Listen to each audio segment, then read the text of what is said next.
मानगोनां इउजि ब्रह्म बिथांनि मोनसे मीडिया बाइट लास्टाव बुंनाय मोनसे बाथ्रा जे आपकामिं 2025 आव आरोबाव जोंनि बीटीसी गभर्नमेन्टखौ बीपीएफआ सालायफिननो हागौ बीपीएफआ फैफिननो हागौ।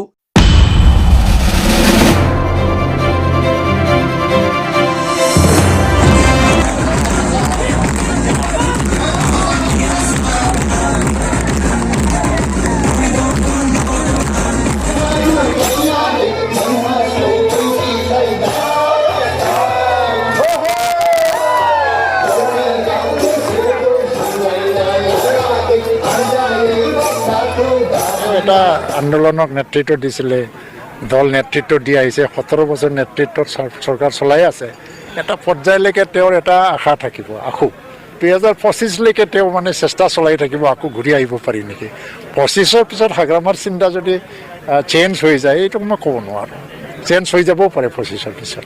আপকামিং 2025 बीटीसी बिसायख'थिखौ लानानै माखासे जोंनि हारिनि पलिटिकल लिडारफ्रा जोबोद माने बेले बेजे थासारियाव दिनैयो थानो गोनां बाध्य जानानै फैदों। एबसुनि दैदेननायाव बड'लेण्ड सेपारेट स्टेट डिमान्डआ पलिटिकेलि डिमान्डथ' नङामोन नाथाय जेब्ला समाव मानगोनां प्रमद बर' बिथाङा एबसुनि आफादगिरि जानानै बे बड'लेण्ड सेपारेट स्टेट डिमान्डखौ लिडिं खालामदोंमोन बिथाङा बै समाव जाय समावनोखि बिथाङा बे बड'लेण्ड मुभमेन्टखौ लिडिं खालामदोंमोन बर' हारिनि गासैबो रायजो राजाफोरनि सिगाङाव मुभमेन्टनि समाव आं सीएम जाया ईएम जाया आरो सीएम ईएम जानो थाखाय बे आलादा रायजो बड'लेण्डखौ सोमावसाराखै जेब्लासिमहालागै आलादा रायजो सेपारेट स्टेट बड'लेण्डआ जाफुङागौमानि सोमावसारबाय थागोन। बेनिफ्राय फैयै थांनाय 2027 जानुवारि बिटिआर एकर्डनि गेजेरजों मानगोनां प्रमद बर' बिथाङा सासे सिगनेटरि जाखांनायनि उनावहाय यूपीपीएल पार्टीनि आफादगिरि जाफैनायजों लोगोसे दा समाव जोंनि बीटीसी गभर्नमेन्टखौ सीएमनि चेयाराव जिरायनानै सालायगासिनो दङ अर्थात मानगोनां प्रमद बर' बिथांनि यूपीपीएल पार्टीयानो जोंनि बीटीसी गभर्नमेन्टखौ सालायगासिनो दङ आरो बिथाङा जेब्ला समाव फार्स्ट टाइम पलिटिकल प्लेटफर्माव स्टेन्ड खालामफैदोंमोन अब्ला समाव बिथाङा आरोबाव माखासे ओरैबायदि बाथ्रा बुंफैदोंमोन जे 100 दिननि गेजेराव माखासे मिशन भिजनफोरखौ मावफुंजोबनायनि बाथ्रा 2 बोसोरनि गेजेराव जोंनि बीटीआरखौ बीटीसीखौ क'क्राझारखौ सुइजारलेण्ड बायदि बानायनायनि माखासे बाथ्रा दा जाय समाव मानगोनां प्रमद बर' बिथाङा एबसुनि आफादगिरि बिबानाव दंमोन बै थांनाय माखासे समफोरखौ आरो नै दिनैनि बे समजों रिलेटेड खालामनानै जों जुदि रुजुनानै बाथ्रा बुंनो थाङोब्ला थांनाय बड'लेण्ड मुभमेन्टनि समावबो मानगोनां प्रमद बर' बिथाङा जों रायजो राजाफोरखौ थगायबोदों आरो दिनैनि समावबो पलिटिकेलि जों रायजो राजाखौ थगायनो नाजानाय माखासे पलिटिकेलि डायलग्स बाथ्राफोरखौ जोङो नुनो मोनबाय थायो आरो खोनासंनो बाध्य जानानै फैदों। नंगौना नङा रायजो राजा नोंथांमोन? दा फैबाय थानाय समाव उइदाउट एनी कन्डिशन मोनफ्रोमबो बिथिंनि गेजेरजों मोनफ्रोमबो थासारिनि गेजेरजों जोंनि बुहुमनि बर' फिसाफोरखौ गावनि गोसो बायदि बुंनाय बाथ्रानि गेजेरजों थगायलांबाय थानो सानग्रा लिडारखौ जोङो फैबाय थानाय समाव सापर्ट खालामनांगौ नामा रायजो राजा नोंथांमोन? एसे साननानै नाय बै थांनाय सम आरो दिनैनि बे समखौ रुजुनानै एसे साननानै नाय रायजो राजा नोंथांमोन। आरो बे बाथ्राया सैथो मानगोनां प्रमद बर' बिथांनि गभर्नमेन्ट सालायनाया दिनै 4 इयार्स कमप्लिट जालांबाय 5 इयार्स कमप्लिट जानो थांगासिनो दङ अब्लाबो जोंनि हारिनि माखासे रायजो राजाफ्रा जायफोर मावनांगौ खामानिफोर मावनानै होनांगौ खामानिफोरखौ मावफुंनानै होगोन नामा गावनि सरकार थानाय समाव बे लामाखौ दिनैसिमबो बै रायजो राजाफ्रा लामा नेनानै नायगासिनो दङ। जानो हागौ गावनि पावाराव थानाय समाव जायफोर खामानिफोरखौ मावनो थाखाय खोथा होदोंमोन बाथ्रा लाखिबोदोंमोन बैफोर खामानिफोरखौ 100% मावफुंना होआब्लाबो 1% 10%खौथ' मावफुंना होगोनखौ लानानै गोबां रायजो राजाफ्रा दिनैसिमबो मिजिंथिनानै दं लामा नायनानै दं। नंगौना नङा रायजो राजा नोंथांमोन? नाथाय दिनैयो जोङो मानगोनां प्रमद बर' बिथांनि जेरैबायदि पलिटिकेलि खोथा होबोनाय पलिटिकेलि डायलग मारिबोनाय बैफोरनिफ्राय जों जुदि केलकुलेसन खालामनानै A to Z राउन्ड फिगाराव जों जुदि नायनो थाङोब्ला मोनफ्रोमबो बिथिंनि बेलायाव खामानिया जाया नङा जादों, नाथाय आदा सस्रा जानायखौ जों दिनैनि समाव बुंनो हायो। नंगौना रायजो राजा नोंथांमोन? जाय मानगोनां प्रमद बर' बिथाङा BTR एकर्डनि उनावहाय BTR एकर्डनि गेजेरजों सान्थिनि बाथ्रा, सान्थिनि खामानि मावबोनायनि बाथ्राखौ दिनैयो स्ल'गान होबोबाय थादों।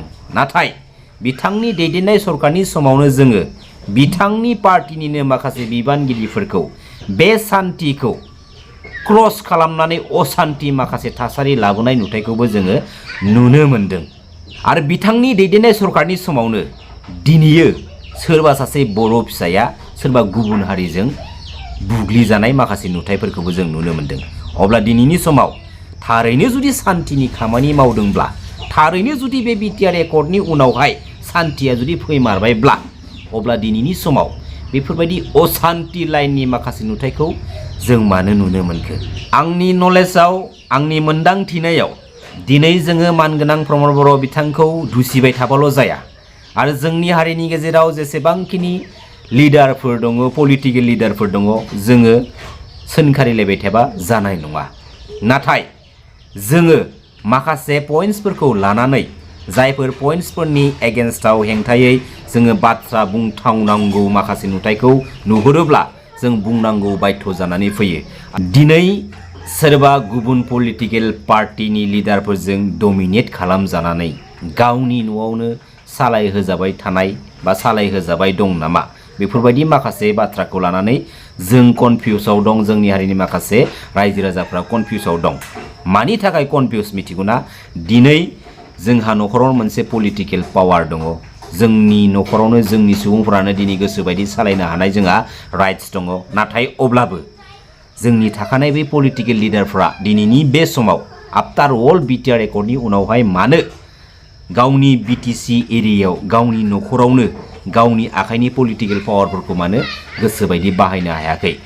इलिगेलि जायगायाव इलिगेलि पलिटिकेल पावार बाहायनायखौ जों नुनो मोन्दों। जेरावनोखि मानगोनां प्रमद बर' बिथांनि सरकारनि समावनो दिनै चिरां डिस्ट्रिक्टआव जोंनि बर' हारिनि सोरबा लिडारा जोंनि बर' फिसाफोरनि न'खौ सेफायनानै इफेक्सन खालामनाय माखासे नुथायखौबो जों नुनो मोन्दों। एसेबांथो इफेक्सन खालामनो गोसो दंब्ला दिनैसिमबो जोंनि BTC एरियानि फरेस्ट लेन्डनि हाफोरखौ दखल खालामनानै गुबुन हारिफ्राबो न' लुनानै दङ।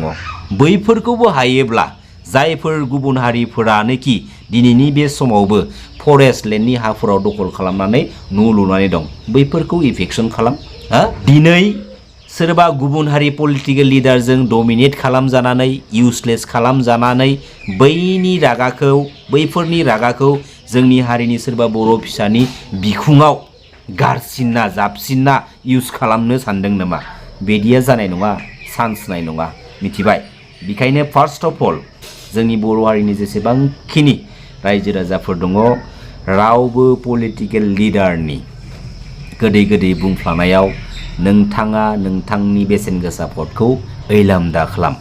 बे बिथिंनि बेलायाव मोनसे बयनिख्रुइबो साननो गोनां बाथ्राया जाहैबाय मा, जे जों पलिटिकेल प्लेटफर्माव सोरबायदि पलिटिकेल लिडारनि दैदेननायाव जोंनि पलिटिकेल सिस्टेमजों लोगोसे जोंनि ओनसोलनि थासारिया, लोगोसे आउट अफ BTC आव जेसेबांखिनि जोंनि बर' फिसाफोर दङ, बैफोरनि थासारियाबो एसेब्लाबो आगानसेब्लाबो मोजां लामाजों फैयो।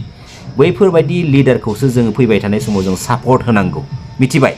नोंनि बेसेन गोसा भटखौ नों एसे एनै रांनि थाखाय नोङो ऐलाम दा खालाम। पलिटिकेलि प्लेटफर्मनि गेजेरजों जोंनि थासारिखौ, जोंनि ओनसोलखौ एसेब्लाबो आगानसेब्लाबो गोजोनाव लाबोनो थाखाय, मोनसे स्टेप बारायहोनो थाखाय अनलि वान मानगोनां हाग्रामा महिलारि सारनि आखायाव जुदि जोङो दैदेननो होयोब्ला बा दैदेननो थाखाय जोङो मानगोनां हाग्रामा महिलारि सारखौ जों जुदि हेफाजाब होयोब्ला जोंनि थाखाय साबसिन जागोन। रायजो राजा नोंथांमोन, दा नोंथांमोना मा सानो, मा बिजिरो, नोंथांमोननि बाथ्रासै। लोगोसे आं बुंनाय बाथ्राया जुदि गनायथावब्ला नोंथांमोनाबो फैबाय थानाय समाव आं बुंनाय बायदिनो खामानिफोरखौ मावलांबानो जाबाय। लोगोसे फैबाय थानाय समाव नोंथांमोना आफा बोराइ बाथौनि अननायाव जेब्लायबो गोजोनै आरामै थाबाय थानो हाथों।